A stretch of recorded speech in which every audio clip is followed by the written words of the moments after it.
Morning, everyone. India, without a doubt, we are disputing the stakeholder of this century in the sense of global context. Gathering such as of settings are undoubtedly the stepping stone, the foundation brick for the Indian democracy and nationality in its pursuit for grander horizons. I, Mr. L. Lungthai Pom, immensely value all our participations and also honored by the opportunity beveled by the government. On behalf of the youths assembled here in Sangham and the tens of thousands youths in the northeast regions and in my state, Nagaland, with much love, pride, and integrity, I want to sincerely be the spokesperson and deliver much gratitude to our late B.R. Ambedkar, under whose visions the Constitution of India was crafted. I would be dare to selfishly say that late Dr. B.R. Ambedkar, he will have been more inclined toward the needs of the Nagaland youth if he was ideally alive in these generations. Perhaps he could have or should have felt the bias faced by the youth of the Northeast even in the home of our own state. I'm pointing out this not because we are resentful, but I address this only to point out that the Dr. B.R. Ambedkar core affection and value he had for the least privileged, the undermined, the underdogs, the ignorant ones, the tribals, and the social outcasts. I particularly highlight this matter knowing our present standpoints. With the youths of Nagaland, at least we are 150 years behind from the Western world, if not more than.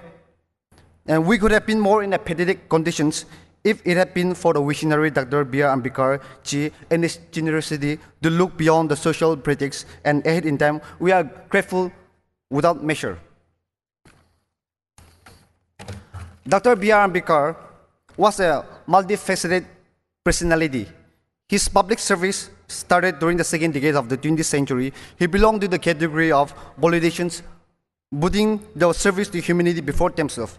Dr. B.R. Ambedkar was short-lived and yet the most extraordinary ones.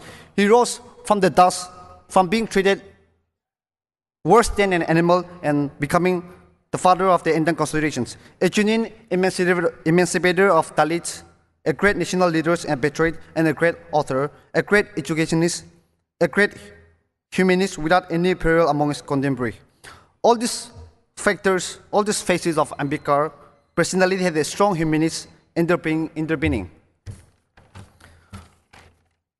Truth is always a subjugations to oppressions.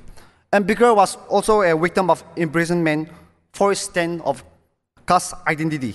Yet, if we refer generations down the line at the unfolding events of including the Red Indian movement or African movement, Red Indian movement in USA, and many more has followed the blueprint of an almost idyllic figure who once was an oppressed Yuva, and today most of us, maybe or maybe not in issue, is struggling and fighting against our own social chaos and dissections.